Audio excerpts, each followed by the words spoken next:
Good morning dear students. So we will continue the next reaction, ठीक है, जिसमें हम रिएक्शन करेंगे H2O2 के साथ, ठीक है, हाइड्रोजन पेरोक्साइड के साथ। तो ये पेरोक्सो कंपाउंड ऑफ क्रोमियम आपका एक सेपरेट टॉपिक भी है, ये इसी में जो है वो कवर हो जाएगा। पेरोक्सो कंपाउंड ऑफ क्रोमियम का मतलब होता है कि जिसमें ऑक्सो लिंकेज जो है वो आपके पास जो है वो बेसिकली आपके पास प्रॉक्सी लिंकेज जो है वो प्रेजेंट होती है in addition to oxo compounds, ठीक है। तो देखो कैसे जो है वो आप इसको लिखोगे। तो मैंने देखो यहाँ पे लिखा है कि क्रोमियम जो होता है in +6 oxidation state reacts with H2O2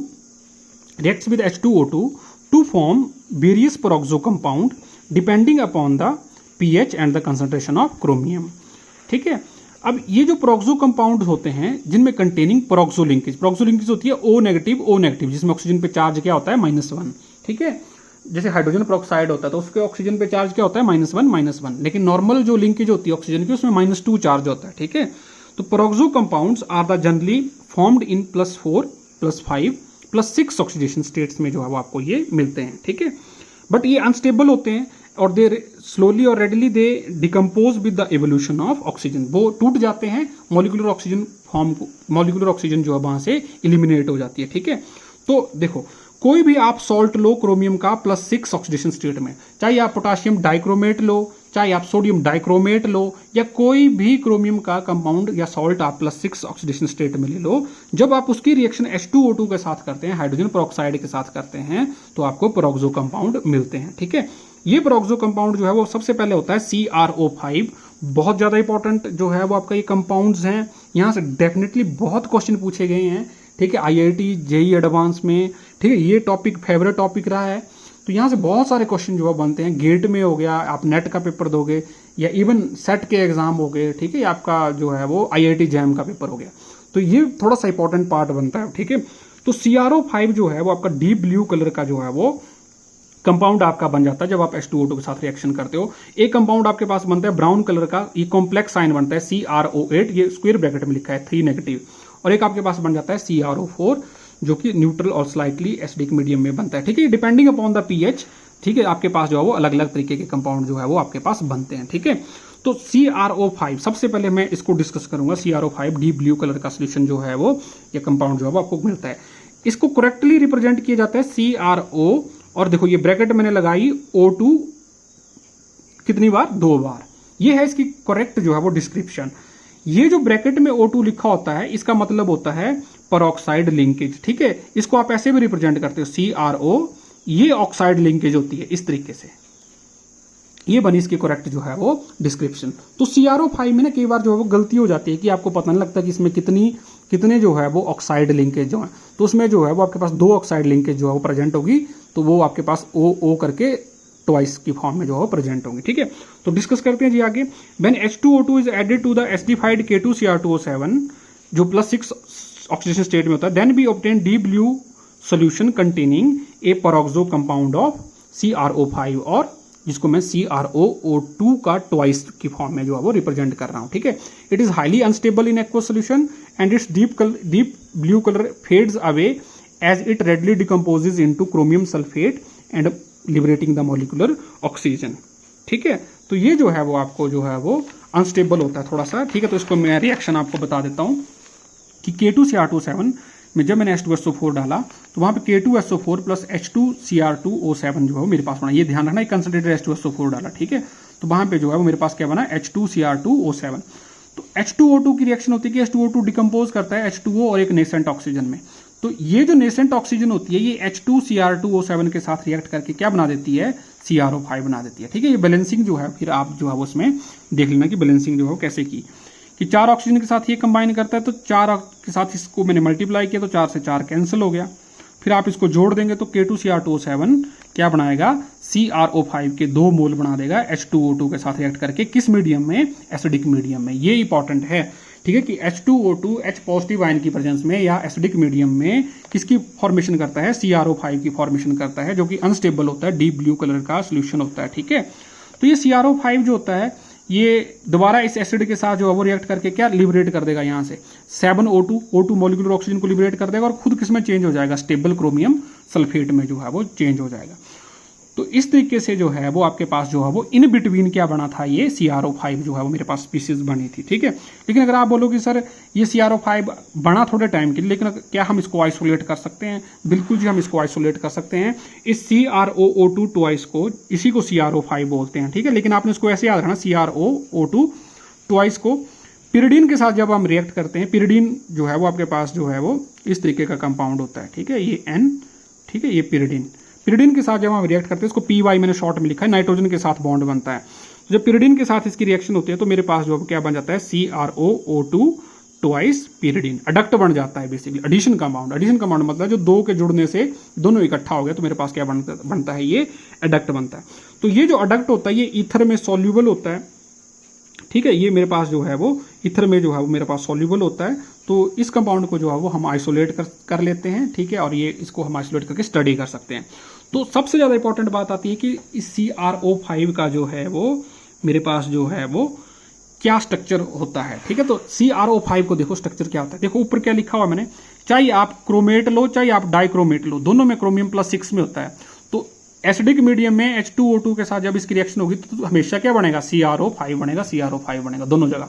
अब देखो इसका स्ट्रक्चर CrO5 का स्ट्रक्चर, इसको मैंने दोबारा लिखा CrOO2 ट्वाइस, ठीक है। देखो इसका बटरफ्लाई शेप स्ट्रक्चर होता है, ये एज इट इज पूछा गया है जेईई में, एडवांस में बड़ी बार पूछा गया कि CrO5 का शेप कैसी होती है। तो बटरफ्लाई शेप देखो इसकी आती है। तो सेंटर में क्रोमियम होता है और एक नॉर्मल ऑक्सीजन लिंकेज प्रेजेंट होती है एज ए डबल बॉन्ड, जिसमें ऑक्सीजन पे चार्ज होता है -2, है ना। आपने चार्ज नहीं बनाना, ये मैंने आपको अंडरस्टैंडिंग के लिए बनाया हुआ है, ठीक है। आप इसको चार्ज मत बनाएं जब भी आप इसका स्ट्रक्चर बनाते हैं। और ये क्रोमियम के इस तरीके से दो ऑक्सीजन के साथ बॉन्ड हो गए, लेकिन इस ऑक्सीजन की आपस में क्या होगी, पेरोक्साइड लिंकेज होगी। तो यहाँ पे -1 और ये -1 जो है वो चार्ज प्रेजेंट होगा। सिमिलरली इधर -1 और ये पेरोक्साइड लिंकेज और ये पेरोक्साइड लिंकेज। तो टोटल कितनी पेरोक्साइड लिंकेज हुई, 2 पेरोक्साइड लिंकेज जो है वो इस तरीके से प्रेजेंट होती है और ये कुछ इस तरीके का इसका स्ट्रक्चर होता है, ठीक है। तो ये आप एज इट इज इसको याद रखो। अब रही अगला क्वेश्चन की बात, वो बहुत इंपॉर्टेंट है कि क्रोमियम की ऑक्सीडेशन स्टेट क्या आएगी। बच्चा गलती करता है कि CrO5 है, फटाफट वो क्या करेगा कि X ऑक्सीजन की होती है -2, 5 ऑक्सीजन है, 5 × -2 -10, ओवरऑल चार्ज 0, X = +10 इसकी ऑक्सीडेशन स्टेट आती है। अरे भाई क्रोमियम +6 इसकी मैक्सिमम होती है, इससे ज़्यादा ये शो नहीं करता, ठीक है। तो उसके बाद जो है वो आप इसकी कैसे निकालोगे ऑक्सीडेशन स्टेट, देखो तो आपको इसका स्ट्रक्चर पता होना चाहिए। तो X, इसमें पेरोक्साइड लिंकेज कितनी है, देखो कितने ऑक्सीजन पेरोक्साइड लिंकेज में प्रेजेंट है, 4 है ना। देखो स्ट्रक्चर से पता चलता है 1 2 3 4। तो 4 × -1 ये हो गए 4 ऑक्सीजन की, क्योंकि इन पेरोक्साइड लिंकेज में ऑक्सीजन पे चार्ज कितना, -1, और एक ऑक्सीजन जो मेरा नॉर्मल था उस पर कितना था मेरे पास चार्ज, -2 = 0। तो जब आप इसको x की वैल्यू निकालोगे, x - 2 - 4 = 0, तो x की ऑक्सीजन स्टेट कितनी आ जाएगी, +6 आ जाएगी। तो इस तरीके से आप इसकी ऑक्सीजन स्टेट और इसका स्ट्रक्चर याद रखना, ठीक है। और अडक्ट मैंने आपको बता दिया कि पिरिडीन के साथ ये अडक्ट जो है वो बना देता है। तो उसका स्ट्रक्चर क्या होता है अडक्ट का भी देख लो, CrOO2, वो इसको आपने PY लिख देना है एक्स्ट्रा, CrO5 के स्ट्रक्चर में PY लिखना। तो इसका स्ट्रक्चर किस तरीके से बनता है, देखो पेंटागोनल पिरामिडल, क्या शेप आती है इसकी, पेंटागोनल पिरामिडल। ये भी एज इट इज ही पूछा गया है, इस अडक्ट को आइसोलेट कर सकते हैं, स्टेबल होता है ये। तो पेंटागोनल पिरामिडल का मतलब क्या हो गया, आपने एक पेंटागन बनाई, उसके सेंटर में क्रोमियम रखा और 4 मेरे पास पेरोक्साइड लिंकेज ये प्रेजेंट है। तो एक नॉर्मल ऑक्सीजन की लिंकेज ये अबव द प्लेन है, और ये आपके पास प्लेन में क्या आ गया, एक कॉर्नर किसने ऑक्यूपाई कर लिया, पिरिडीन ने। पिरिडीन मतलब वहाँ पे नाइट्रोजन के साथ इसकी बॉन्डिंग है, फॉस्फोरस के साथ नहीं है, ठीक है। पिरिडीन का स्ट्रक्चर आपको पता है, आप इसको सर्च भी कर सकते हैं पिरिडीन का स्ट्रक्चर क्या होता है। तो ये अबव द प्लेन प्रेजेंट होता है, ये एक प्लेन में है, जैसे मान लो ये इस कॉपी के प्लेन में क्रोमियम और ऑक्सीजन एटम है, तो ये अबव द प्लेन इस तरीके से जो है वो आपका डबल बॉन्ड वो प्रेजेंट होता है, ठीक है। तो ये स्ट्रक्चर कैसा बन जाएगा, पेंटागोनल पिरामिडल।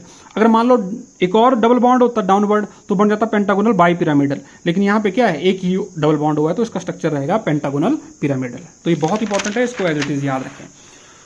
उसके बाद जो है वो आपके पास सेकंड इंपॉर्टेंट कंपाउंड आता है CrO8 3-, ठीक है। इसको जो है वो कॉम्प्लेक्स आयन होता है, इसके साथ कई बार जो है वो अमोनियम आयन जो है वो जुड़ा होता है, ठीक है। NH4 थराइस अमोनियम आयन होता है, NH4 पॉजिटिव। तो कितने जुड़ जाएंगे बाहर इसको बैलेंस करने के लिए, 3, या पोटाशियम भी कई बार जो है वो जुड़ा होता है, ठीक है। तो ये थोड़ा सा आपने जो है वो ध्यान रखना है कि कैसे जो है वो आप इसको रिप्रेजेंट कर सकते हो। लेकिन इंपॉर्टेंट मेरे लिए यही है, जो एक्टिव स्पीसीज है CrO8 3-। तो ये बोलता है आपको कब मिलेगी। अब ये बोलता है कि on adding 30% H2O2 to alkaline solution of potassium dichromate, मतलब आपने बेसिक मीडियम रखा, H2O2 को ऐड किया तो आपके पास जो है वो आपके पास क्या बन जाएगा, CrO8 3 नेगेटिव, ठीक है। तो ये जो है वो आपके पास जो हो स्पीसीज बन जाएगी। अगर आप K2Cr2O7 लेंगे तो K3Cr08 बन जाएगा। अगर आप अमोनियम जो है वो क्रोमेट लेंगे तो आपके पास अमोनियम 3Cr08 आपके पास ये स्पीसीज बन जाएगी, ठीक है। दोनों का कलर जो है वो रेड ब्राउन होगा। Both this contain similar complex sign CrO8 3 negative. अब ये बोलते हैं कि इसमें ऑल द ऑक्सीजन, जितनी भी आपको ऑक्सीजन दिख रही हैं 8, ये सारी पेरोक्साइड लिंकेज में इन्वॉल्व होती हैं। All the oxygen are present in -1 oxidation state. So in calculating the so it's formula is correctly represented as CrOO, peroxide linkage को मैंने ऐसे लिखा into 4 3 नेगेटिव आयन, या CrO2 4 3 नेगेटिव आयन। इसको O2 जब अंदर लिख दिया तो उसका मतलब वहां पे पेरोक्साइड लिंकेज है। तो ऑक्सीडेशन स्टेट कितनी आ जाएगी, X प्लस कितने ऑक्सीजन आइटम है टोटल मेरे पास 8, 4 × 2 8, और हर एक ऑक्सीजन पे चार्ज कितना -1 is equal to overall charge कितना है कॉम्प्लेक्स पे -3। तो x की वैल्यू कितनी आ गई, +5 इसकी ऑक्सीडेशन स्टेट आ गई। तो ये भी बार बार आपसे पूछते हैं कि भाई CrO8 3 नेगेटिव पे जो है वो क्रोमियम की ऑक्सीडेशन स्टेट बताओ, ठीक है। आप गलती करते हो वहाँ +13 कैलकुलेट करके बैठ जाते हो, +13 तो कभी हो ही नहीं सकती, ना कोई आज तक किसी की हुई है, ठीक है। तो +6 इसकी मैक्सिमम होती है, और इसके केस में कितनी आ जाएगी, ये +5 आ जाएगी। So oxidation state of chromium in CrO8 3 negative is +5 due to presence of peroxide linkage। जितने भी ऑक्सीजन है सारे peroxide लिंकेज की प्रभाव में प्रेजेंट होते हैं। अब जब +5 इसकी ऑक्सीजन स्टेट होगी तो आपको मैं यही काम देता हूं कि आप मुझे बताना कि इसमें कितने अनपेयर्ड ऑफ इलेक्ट्रॉन होंगे। ऑब्वियस सी बात है, इसका कॉन्फ़िगरेशन होती है 3d5 4s1, ठीक है। 24 होता है ना इसका एटॉमिक नंबर, तो 3d5 4s1, तो टोटल इलेक्ट्रॉन 6। अगर 6 के 6 लॉस्ट हो गए तो एक भी अनपेयर्ड नहीं बचेगा। लॉस्ट अगर 5 होंगे तो एक अनपेयर्ड बचेगा, तो क्या हो जाएगा, पैरामैग्नेटिक हो जाएगा। तो इसके पास कितने होते हैं अनपेयर्ड इलेक्ट्रॉन, एक अनपेयर्ड इलेक्ट्रॉन होता है। तो एक्सपेरिमेंटली जब इसका मैग्नेटिक मूवमेंट मेजर किया तो 1.8 ही आया, तो जो कि कन्फर्म करता है कि इसमें एक अनपेयर्ड इलेक्ट्रॉन है। तो क्रोमियम की ऑक्सीडेशन स्टेट कितनी होती है, +5। और इसका स्ट्रक्चर होता है डूडेकाहेड्रल। ध्यान रखना इसका स्ट्रक्चर क्या होता है, डूडेकाहेड्रल, इसको याद रखें। ये मैंने इसका स्ट्रक्चर बनाया हुआ है, ये बुक में भी आपको मिल जाएगा। ये क्रोमियम कुछ नहीं किया आपने, ऐसे इस तरीके से 2 ऑक्सीजन बनाए नेगेटिव, इधर को 2 ऑक्सीजन बनाए नेगेटिव, फिर 2 ऑक्सीजन बनाए ये नेगेटिव, पेरोक्साइड लिंकेज जरूर बनानी है, और बनाए तो 4 पेयर बनाने हैं आपने, और 3 नेगेटिव कर दो तो आपके पास CrO8 3 नेगेटिव है। तो स्ट्रक्चर से आपको ज़्यादा पता लगता है कि इसकी जो है पेरोक्साइड लिंकेज प्रेजेंट होती है। तो ये पेरोक्सो कंपाउंड है, इसीलिए हम क्या पढ़ रहे हैं, पेरोक्सो कंपाउंड ऑफ जो है वो क्रोमियम, ठीक है। फिर लास्ट आता है आपके पास अमोनियम NH3, इस तरीके से अडक्ट है ये NH3 थ्राइस CrO4।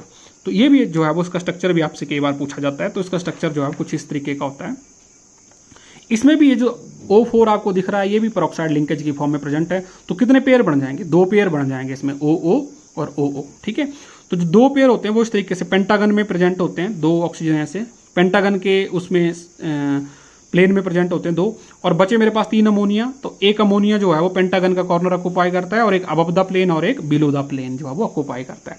तो उसकी ज्योमेट्री होती है पेंटागोनल बाईपिरामिडल, ठीक है। ये बुक में भी आपको मिल जाएगा। CrO4 3 अमोनिया, CrOO 2 इसको ऐसे रिप्रेजेंट कर सकता हूँ, और 3 अमोनिया मेरे पास ये आ जाएगा, ठीक है।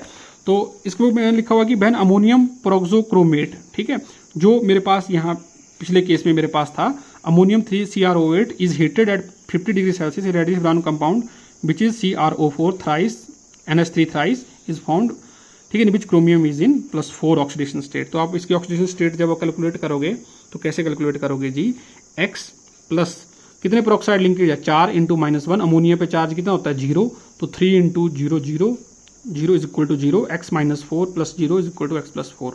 तो ध्यान रखना क्रोमियम की ऑक्सीडेशन स्टेट कितनी आ जाएगी इस केस में, +4 आ जाएगी। तो ये डायरेक्ट आपको जो है वो क्वेश्चन जो है वो आ जाता है, ठीक है।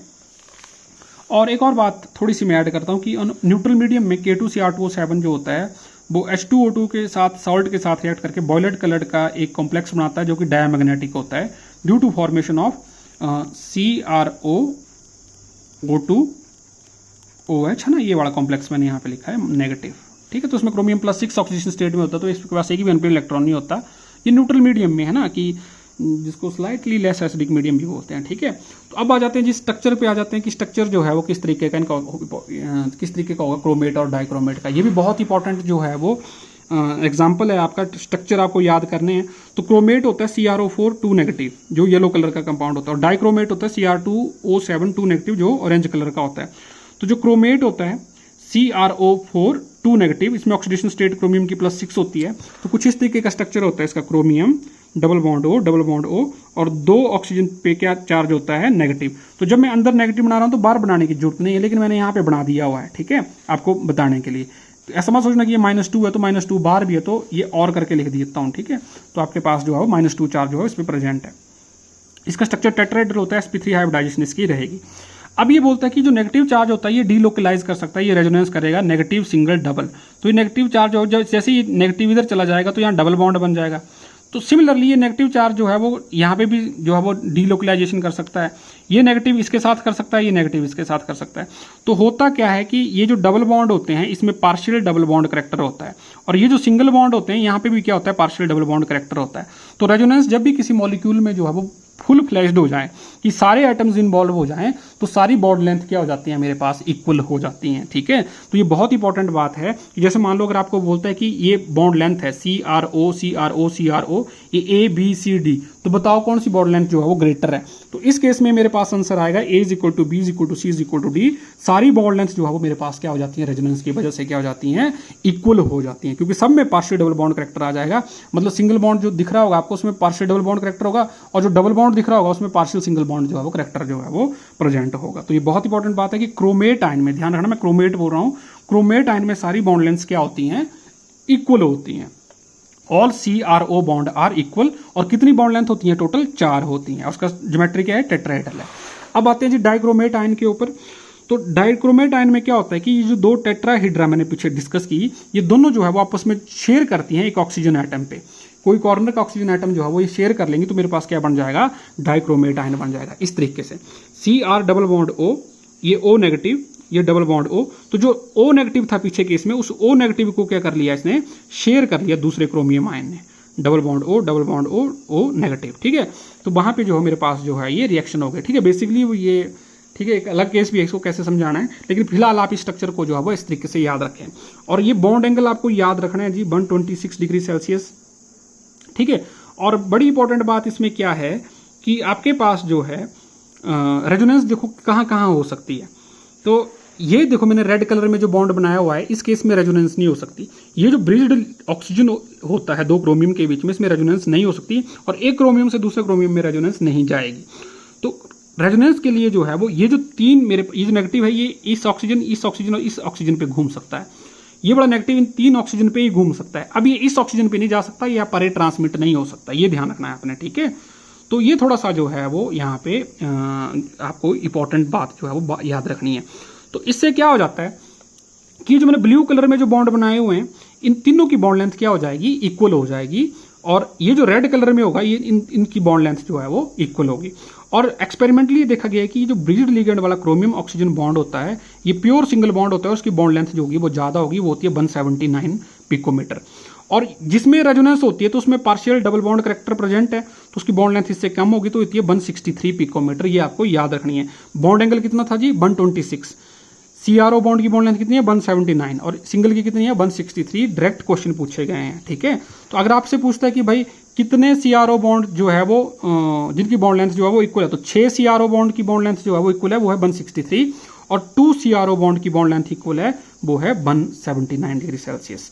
तो 6 जो ऑक्सीजन एटम जो हैं वो इन्वॉल्व हो रहे हैं, किसमें, रेजोनेंस में इन्वॉल्व हो रहे हैं, ठीक है। तो इसका स्ट्रक्चर बहुत ज़्यादा इंपॉर्टेंट है, यहाँ से डायरेक्ट क्वेश्चन जो है वो पूछे जाते हैं। तो ये डाटा आपको एज इट इज़ याद रखना है, ठीक है। रही यूज़ की बात कि K2Cr2O7 के जो है वो क्या क्या यूज़ जो है वो होते हैं, तो आप जो है वो इसमें जो है वो याद रख सकते हो कि वॉल्यूमेट्रिक एनालिसिस में it is used in the estimation of in volumetric analysis it is used in the estimation of reducing agents such as oxalic acid, ferrous ion, iodine, etc. It is used as a primary standard in titration, ठीक है। फिर जो है वो मेरे पास जो है it is used in the preparation of several chromium compound like chrome alum, chrome yellow. Inorganic chemistry it is used as oxidising agent. ठीक है। क्रोमिक एसिड का हम जो है वो प्रिपरेशन करते हैं लेबोरेटरी में। आप K2Cr2O7 प्लस कंसंट्रेटेड H2SO4 डाल दो तो फ्लास्क में आप इनको मिक्स कर दो तो क्रोमिक एसिड बन जाता है, जो कि ग्लास बियर अपरेटस को वॉश करने के काम आता है। फिर एसिडिफाइड सोल्यूशन जो है वो हम K2Cr2O7 का एज ए टेस्ट जो है वो हम यूज़ करते हैं कि किसी पर्सन ने जो है वो ड्रिंकिंग की है नहीं की है। तो अगर उसका कलर जो है वो ऑरेंज से चेंज हो जाता है ग्रीन में, तो इसका मतलब वो टेस्ट जो है उसका पॉजिटिव आया, ठीक है, कि उसने जो है ड्रिंक किया हुआ है, ठीक है। तो ये मैंने एक जो है वो फ्लो डायग्राम जो है वो इस तरीके से प्रिपेयर किया हुआ है कि कैसे जो है वो आप इसको याद कर सकते हो। तो देखो समरी है ये। आपने क्रोमाइट ओर लिया था स्टार्टिंग में, उसको सोडियम कार्बोनेट के साथ हीट किया, उसकी रोस्टिंग की, तो वो कन्वर्ट हो गया सोडियम क्रोमेट में, जो कि वाटर सॉल्युबल होता था, येलो कलर का कंपाउंड था। और इसमें Fe2O3 भी बनता है। तो आपने जो इनसॉल्युबल होता है आपने इसको फिल्टर कर लिया, तो फिल्ट्रेट में सोडियम क्रोमेट आ गया। इस फिल्ट्रेट जो सोल्यूशन था सोडियम क्रोमेट को, उसको आपने एसिडिफाई किया तो ये सोडियम डाइक्रोमेट में कन्वर्ट हो गया। और सोडियम डाइक्रोमेट को जब आप KCl के साथ ट्रीट करते हो तो आपके पास क्या बन जाता है, K2Cr2O7 बन जाता है। लेकिन अगर आप इसी को क्रोमियम की जो है वो प्रिपरेशन करते हो इसमें कि कैसे इसकी एक्सट्रैक्शन करनी है, तो अमोनियम क्लोराइड के साथ इसकी रिएक्शन करते हैं, अमोनियम डाइक्रोमेट बन जाता है। इसको हीट करोगे तो Cr2O3 बन जाएगा, क्रोमियम ऑक्साइड बन जाएगा। इसकी रिडक्शन कर दोगे, गोल्ड स्मिथ प्रोसेस होता है जिसमें एल्यूमिनियम के साथ इसकी रिएक्शन करते हैं, तो Al2O3 वहाँ से इस ऑक्सीजन को ले जाएगा, रिडक्शन हो गई, रिमूवल ऑफ ऑक्सीजन, तो इम्प्योर क्रोमियम बन जाएगा, जिसको इलेक्ट्रोलिटिक रिफाइनिंग से प्योर क्रोमियम में हम कन्वर्ट कर देते हैं, ठीक है। तो ये समरी है इन रिएक्शंस की। मैंने इसको ऐसे जो है वो समराइज किया है, आप भी इसको ऐसे ही समराइज करना है। K2Cr2O7 की रिएक्शन करके देखना कि जैसे मान लो इसका इक्विलिब्रियम है, ये एग्जिस्ट करेगा K2Cr4 डाइक्रोमेट का क्रोमेट के साथ। अगर हम OH नेगेटिव आयन डालेंगे तो ये K2Cr4 बन जाएगा, इसमें H पॉजिटिव डालूंगा तो दोबारा K2Cr2O7 बन जाएगा। हीट करेंगे तो K2Cr4 दोबारा पोटाशियम जो है वो क्रोमेट बनेगा। डाइल्यूट H2SO4 के साथ रिएक्शन होगी तो K2SO4 plus chromium sulphate 3 nascent oxygen बनेगी। कोल्ड H2SO4 लेता हूँ तो क्रोमिक एनहाइड्राइड बनता है, जिसको क्रोमिक एसिड बोलते हैं। डाइल्यूट H2SO4 में ये ऑक्सीडाइजिंग एजेंट जो है वो एक्ट करता है, तो ये आयोडाइड को आयोडीन में ऑक्सीडाइज करेगा, Fe2 पॉजिटिव को Fe3 में करेगा, SO3 2 नेगेटिव को SO4 2 नेगेटिव में करेगा, HX को X2 में करेगा, NO2 नेगेटिव को NO3 में करेगा, H2S को सल्फर में करेगा, अल्कोहल को कार्बोक्सिलिक एसिड में करेगा, ठीक है। क्रोमाइल क्लोराइड कैसे बनता है, जब आप कोई मेटल सॉल्ट लेते हो, ठीक है, उसमें कंसंट्रेटेड H2SO4 डालते हो, उसको हीट करते हो तो आपके पास क्रोमाइल क्लोराइड बन जाता है, ठीक है। उसमें NaOH डालोगे तो येलो कलर का सोडियम क्रोमेट बन जाएगा। लेड एस्टेट और एस्टिक एसिड डालते हो तो लेड क्रोमेट के थिक प्रेसिपिटेट बनते हैं। अगर H2O2 की रिएक्शन H पॉजिटिव के साथ करते हो K2Cr2O7 की इन एसिडिक मीडियम, तो CrO5 बनता है जो बटरफ्लाई कलर का होता है, ठीक है। तो उसको जो है वो आप फर्दर पिरिडीन के साथ ट्रीट करते हो तो पेंटागोनल पिरामिडल उसका जो है स्ट्रक्चर बनता है, एक अडक्ट बनता है। 30% H2O2 के साथ इसकी रिएक्शन करते हो अल्कलाइन मीडियम में तो आपके पास जो है वो K3CrO8 बन जाता है, रेड ब्राउन कलर का कंपाउंड है, डोडेकाहेड्रल इसका स्ट्रक्चर होता है ना। तो इस तरीके से जो है वो आप इसको समराइज करके याद कर सकते हो इसकी रिएक्शंस को, ठीक है। आगे मैंने कुछ क्वेश्चंस जो हैं वो इसमें लिखे हुए हैं, तो मैंने अभी इसके आंसर नहीं दिए हैं, लेकिन आप फिर भी जो है वो इन क्वेश्चंस को जो है वो कर सकते हो। जैसे sum of the total number of bonds between chromium and oxygen atoms in chromate and dichromate is, कितने होते हैं, ठीक है, 10, 12, 16, 18 आपने बताना है। Equivalent mass of HCl in the given reaction is, ठीक है, इसको पॉज करें आप। The equivalent mass of HCl in the given reaction is कितना होगा, ठीक है। फिर है आपके पास equivalent weight of ammonium chromate in the change is, ये कोई चेंज दी हुई है, इसमें आपको बताना है कि इसका मॉलिक्यूलर वेट, इक्विवेलेंट वेट जो है कितना होता है। तो मान लो इसका मॉलिक्यूलर वेट m है तो कितने से डिवाइड होगा, ठीक है। तो इसको पॉज करके आप इसको करें। In the following figure the chromium oxygen chromium bond angle is, कितना होता है ये बॉन्ड एंगल बताओ जी, 126, 136, 116, 106। सोल्यूशन में अगले लेक्चर में आपको बताऊंगा। Which of the following is incorrect for K2Cr2O7, ठीक है, कि आपको इनकरेक्ट स्टेटमेंट जो है वो आपको बतानी है, ये भी आप पॉज करके पढ़ें क्योंकि टाइम थोड़ा कम है, वीडियो लेंथी जा रही है। उसके बाद in dichromate ion the maximum number of bonds having the same CrO bond length is, in dichromate ion the maximum number of bond having the same CrO bond length is 5, 4, 6, 3 बताना है आपको। In the dichromate dianion statement आपको बतानी है कि कौन C correct है। 4 CrO bonds are equivalent, 6 CrO bonds are equivalent, all CrO bonds are equivalent, all CrO bonds are non equivalent, ठीक है। तो इस तरीके से बड़े क्वेश्चन इसके ऊपर पूछे गए हैं। Oxidation state of chromium in CrO5 CrO8 3 negative is 5, 8, 10, 13, 6, 5, 5, 6। Match the following column है जिसको मैं पढ़ूंगा नहीं, ठीक है, आप इसको पॉज करके जो है वो सॉल्व कर सकते हैं। फिर है chromate and dichromate exist at equilibrium at but pH, ठीक है। क्रोमाइल क्लोराइड क्या होता है जी, Cr2O2Cl2 CrO2Cl2 CrOCl4 CrCl4। फिर drunken driver test is used, drunken driver test but is used acidified K2Cr2 acidified KMnO4 Bordeaux mixture H2O2 solution. The incorrect statement in respect of chromyl chloride test is, ठीक है, वो ये भी आपको बताने। तो ये पॉज करके जो है वो आप इन क्वेश्चंस को कर सकते हो, प्रीवियस ईयर में आए हुए क्वेश्चंस हैं, ठीक है। आप इनको अटेम्प्ट करना, अगले लेक्चर में जो है वो हम स्टार्टिंग में इनको डिस्कस करेंगे आंसर को 1 by 1। आई होप आपको सबको ये अंडरस्टैंड जो है वो किया टॉपिक आपने। इसको रिवाइज करें, बुक से रिवाइज करें, इस लेक्चर से रिवाइज करें, और इसके नोट्स की PDF जो है मैं आपको जो है वो सेंड कर दूंगा, ठीक है। Thank you students.